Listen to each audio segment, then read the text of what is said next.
Hi everyone! So for today's video, sasama ko kayo sa pinuntahan namin para mag-biryani. So, yung pinuntahan namin is itong Fauja 20. Di ko alam kung paano i-pronounce, basta ayun yung pinuntahan naming place. So, ayan, nakaupo na kami, waiting na lang kami sa order namin.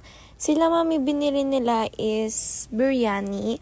Tapos ako, parang similar to biryani, ang pinagkaiba lang is hindi siya masyadong spicy kasi yung biryani is spicy.